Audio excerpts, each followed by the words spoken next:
Hello नमस्कार, मी सुचिता आणि स्वागत तुमचं माझ्या चॅनलमध्ये आणि नवीन एका ब्लॉगमध्ये। तर आता जन्माष्टमी झाली काल रात्री, पण मला सेलिब्रेट नाही करता आली प्रॉब्लेममुळे काही। तर आता आहे दहीहंडीचा दिवस, तर चला दाखवते मोपाडा रसायनी इथली दहीहंडी कशी असते ते। सो पहिले तर असे सगळे नाचतात, इथे येऊन एकत्र जमतात वगैरे आणि मग असे रिंगण वगैरे घालून नाचतात, गाणी वगैरे गातात आणि फुल धमाल करतात, एन्जॉय करतात। हे सगळे जे आहेत ते त्यांना दादाच म्हणते मी, आता खूप मोठे ते माझ्यापेक्षा आणि मी लहानपणापासून इथेच राहिलेली असल्या कारणाने चांगली ओळख आहे। पण दरवर्षी हे सगळं बघण्यासाठी खूप मजा येते। नवरात्रीत पहिले असे रिंगण वगैरे व्हायचे, आता ते सहसा नाही होत। पण दहीहंडी बघा आमच्याकडे अशी होती, तुमच्याकडे कशी होती नक्की कमेंट करून सांगा मला। आणि आता एन्जॉय करूयात।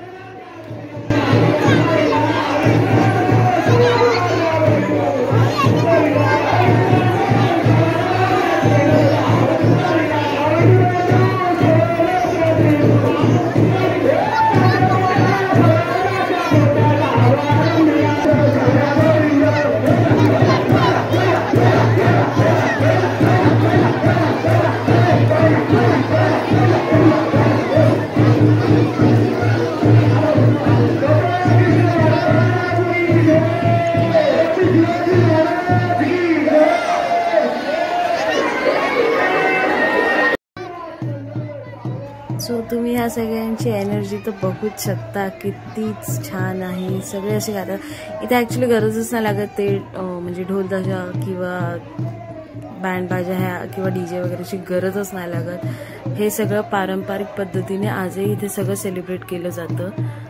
मग ते देवाची दिंडी असू दे किंवा नवरात्र असू दे किंवा दहीहंडी असू दे, तर छान असं पारंपरिक पद्धतीने आजही मोपाळामध्ये सगळं हे केलं जातं। बघू शकता, एकच फक्त ते बँड वाजतंय, ते पण एक ट्यूनसाठी।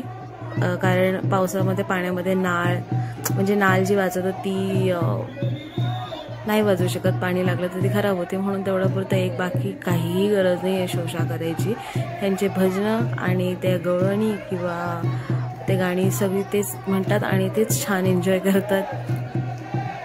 सो इथे तुम्ही बघू शकता, आता हे बिन प्रॅक्टिसवाले जे आहेत, म्हणजे ज्यांचा मान असतो शिवसेनावाल्यांचा वगैरे, जे शाखेत असतात सगळी दादा लोक वगैरे, तर त्यांचा हा मान असतो म्हणून ते फक्त असे सुरुवात करतात आणि बघूच शकता कसे बिना प्रॅक्टिसचे पण किती छान करतात। चढली बाबा, एवढी चढली। आणि आता बघूयात कशी फोडतायत की नाही ती, बट आय थिंक ही सलामी फक्त देतील, बिचारे थरथरतात। अरे अरे अरे ओ ग बिचारे। चला, हंडीला ॲटलिस्ट त्यांनी हात लावून हंडीचं दर्शन घेतलेलं आहे आणि हा पुन्हा एकदा प्रयत्न चालू आहे। त्यांची मस्ती पण खूप चालू असते इथे, सगळे कधीतरी असे एकत्र येतात, एन्जॉय करतात, छान छान वाटत असेल। आमच्याकडे मुलींचे होत नाही यार, असं वाटतं कधीतरी मुलींचे पण दहीहंडी व्हायला पाहिजे होते, पण इकडे कोण मुली अशा इंटरेस्टेडच नसतात ह्या सगळ्यांमध्ये। बघा बिचारे कसे धडपड करतायत। अरे अरे अरे अरे अरे, एवढ्या घाईमध्ये थर लावतायत बाळा, कसं जमणार आहे। पण एवढं आहे की सगळे मिळून मिसळून असतात, वय वगैरे बघत नाही की बाबा लहान आहे की मोठे आहेत, हे खूपच लहान आहेत, असं काही नाही। हौशी कलाकारांना इकडे खूप मान दिला जातो आणि खूप सगळ्यांना इन्व्हॉल्व करून घेतलं जातं सगळ्याच गोष्टींमध्ये।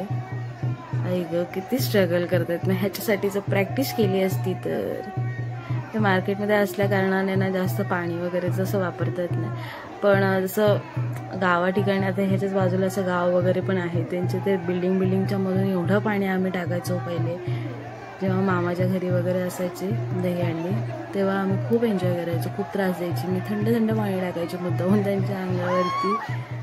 अरे अरे पडले बिचारे गो। सो इथे तुम्ही बघू शकता, आता दुसरी टीम आलेली आहे। सो मोपाळावाल्यांचं एक खासियत आहे की आजूबाजूला जी गावं आहेत, जशी आळी आंबिवली, पोसरी वगैरे, वाडी वगैरे आहेत आजूबाजूला, तर त्यांना दरवर्षी प्रत्येकाला वेगवेगळ्या गावामधल्या लोकांना टीमला मान दिला जातो आणि संधी दिली जाते हांडी फोडण्यासाठी. तर इथे तशीच दुसरी टीम आलेली आहे, प्रॅक्टिस केलेली लोक इथे बघू शकता, लहान मुलं वगैरे आहे त्याच्यामध्ये. आणि आय होप आता हे लोक तरी हांडी फोडतील. वा, काय शिस्तीत थर लावलेले, प्रॅक्टिस दिसू देते ह्यांची. आणि ही पहिली दिली सलामी आणि पोरांनी हांडी पकडली रे भावा, कडक ना, मस्तच छान. पोरं आजकालची घाबरत पण नाही. एनिवेज, व्हिडिओ कसा वाटला मला सांगा, तुमच्याकडे हंडी कशी सेलिब्रेट झाली ते पण सांगा. आणि व्हिडिओ आवडली असेल तर लाईक करा, शेअर करा आणि सबस्क्राईब करा. Bye bye, take care.